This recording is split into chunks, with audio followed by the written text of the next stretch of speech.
Hello guys! Hello Earth Signs, Gemini, Libra, and Aquarius. Welcome dito sa aking channel, Earth Signs. Alamin natin guys kung ano ang messages, vibration, gabay, energy para sa lahat. Friday reading to guys. I hope na makuha mo ang energy.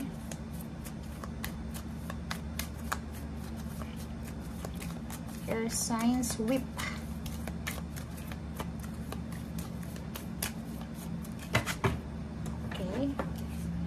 Okay. So, ang galing na ito. Ikaw ba ay mayroong mga pinagdadaanan ng mga financial problems or emotional problems? Like, realization to eh. Pwedeng sa araw na ito, marirealize mo na yung 2023 mo, ang dami mong minamanifest, diba? Marami kang gustong mangyari or nangyari, pero walang nangyari. Parang ganun. So, yung expectation mo ay hindi nangyari. Ang daming nangyari. Okay? So, dito sa barahang to, realization to ng 2023. Ang dami-daming mga masasakit na nangyari sa buhay mo. Parang hinagupit ka ng hinagupit ka na ito ng whip na to. Hinagupit ka ng problema, hinagupit ka ng sama ng loob. Lahat ng expectation mo, nawasak, parang gano'n. So, comment down below if ito yung nangyari sa'yo for 2023. And number 3, Lilies, sinasabi ng barahan na huwag kang mag-alala kasi hindi pa tapos yung 2023. Hindi mo masasabi na, nako, hindi ako masaya sa 2023 kasi wala eh, lahat problema yung dumating sa akin. Hindi pa tapos eh. Kasi kung makikita mo tong Lilies, King of Spades, sinasabi na magkakaroon ng peace and harmony ang araw na ito. So, maghahari yung peace and harmony, maghahari yung kapayapaan. Makukuha mo yung peace and harmony sa iyong puso at sa paligid mo. So, wag mong isara ang iyong isip at puso na sasabihin mo, nako, 2023 ay pinakamalas na taon. Parang ganun. So, wag mong sasabihin yun. Okay?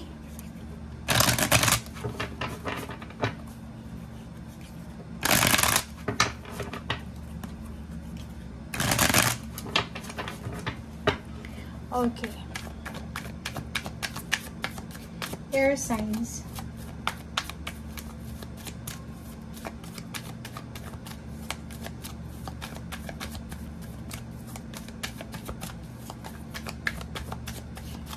Walang lumalabas. Oh. Wow. Ang ganda ng barahang to, no? 1, 2, 3, 4, 5, 6. Okay, so kung makikita mo to, may hawak siyang 6 na pentacles. Pero yung ibinibigay niya sa'yo, hindi naman pentacles. Ano yung ibig sabihin yan? Air signs, etong barahan to is parang may isang tao sa buhay mo na financially stable siya. Financially, meron siya na pera. Pero, bibigyan ka niya, hindi pera. Ano yung ibibigay niya sa'yo? Lesson. Bibigyan ka niya ng paraan kung paano ka kikita ng pera tulad ng sa kanya. Okay? So, kung sino man ito na makakatagpo mo sa araw na ito or pwedeng kilala mo na siya, be grateful. Kasi ang taong ito ay hindi siya yung tipo ng tao na isusubo sa'yo yung pagkain. Diba? So, eto siya, humihingi ka ng tulong financial, ang ibibigay niya sa'yo, trabaho. Humihingi ka ng trabaho, ang ibibigay niya sa'yo is yung company. Diba? Na doon ka pwedeng mag-apply ng trabaho.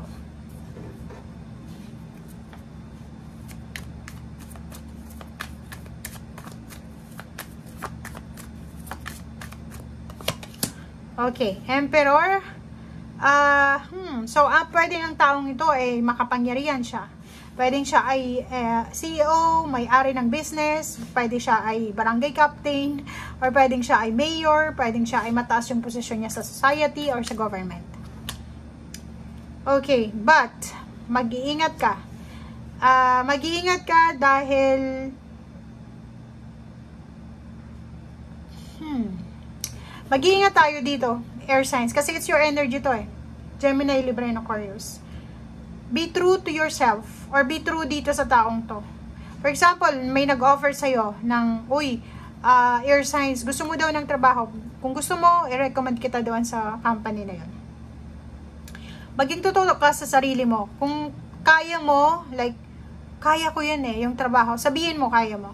If hindi mo alam kung paano, or ano ba yung trabaho na ino-offer sa'yo, say no. Kasi, mapapahama ka So, yun ang sinasabi ng barahan na habang maaga pa, for example, may nag-offer sa'yo na air signs, pwede kang makapasok doon sa company na yun. If yung company na yun is hindi naman yun yung gamay mo, di ba?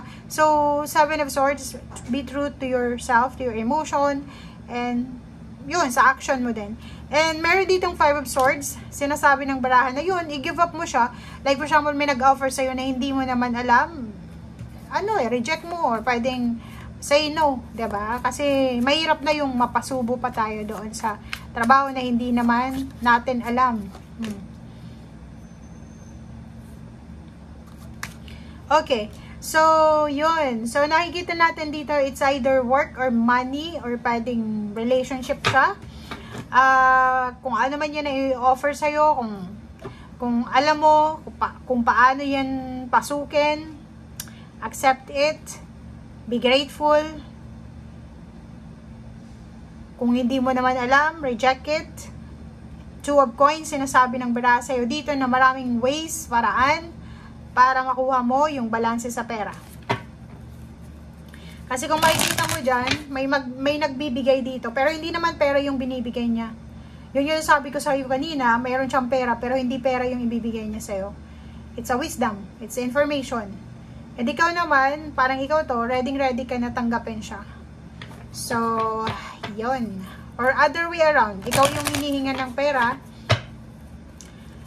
kasi may posibleng humihingi sa'yo ng pera para sa pagkain, so pagkain yung ibibigay mo instead ng pera.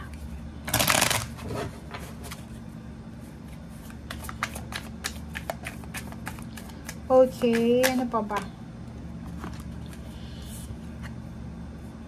Wow, Four of Wands and then Knight of Swords. So nakikita natin dito, Gemini, Libra, and Aquarius, ang dami-daming magbubukas sa inyo. So may balita dito, it's a good news, information na pwedeng makatulong sa'yo na pumasok ka sa gateway of prosperity and abundance or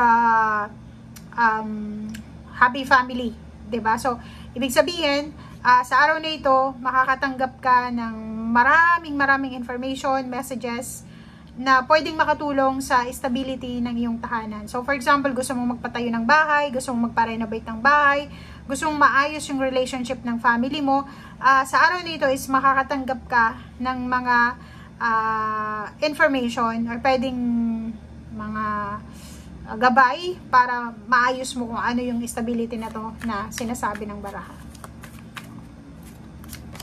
Okay, Justice card. Meron din ditong mga contract. So, posibleng may mga mag-o-offer ng contract, may lilipat ng bahay, may magsa-sign up ng kontrata, like lilipat para sa, may magre-rent ng bagong apartment, bagong condo, bagong bahay, or kano pa man.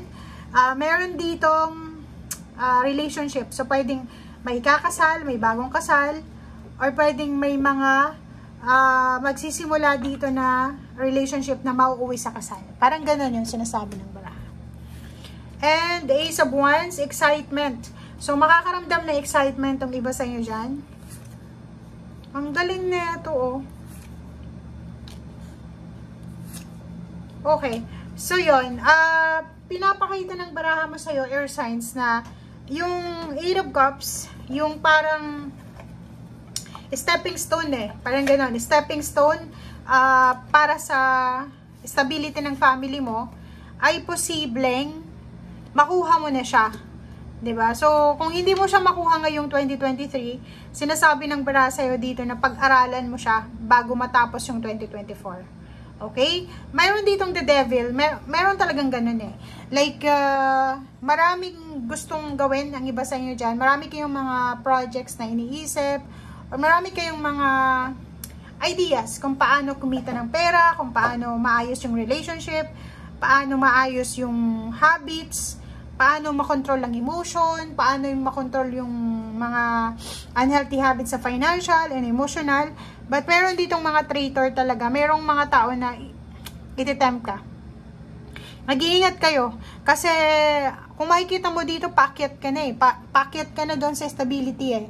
Stability ng family, stability ng money. Yung karmic justice is pumabor na sa'yo or papabor na sa'yo. Pero, mag-iingat ka dahil meron nga dito na posibleng Capricorn to or any zodiac sign ng earth signs na pwedeng maging hindrance sa success mo. So, may kumukontra dito eh. Like, ang pinaka-literal dito na mensahe is, like, may kapatid ka na earth signs, tapos, may bala kang magpintura ng kwarto mo. Yung earth signs na to, ayaw niya. Sabi niya, pangit ng pinturang yan. So, parang ganun lang to. 'Di ba? May gusto kang pasukin na company. Tapos, itong kapatid mo na to, na Capricorn, or pwedeng any zodiac sign, sasabihin niya, hindi mo yan kaya. I-give up mo na. So, yun. Thank you guys and see you again. Bye!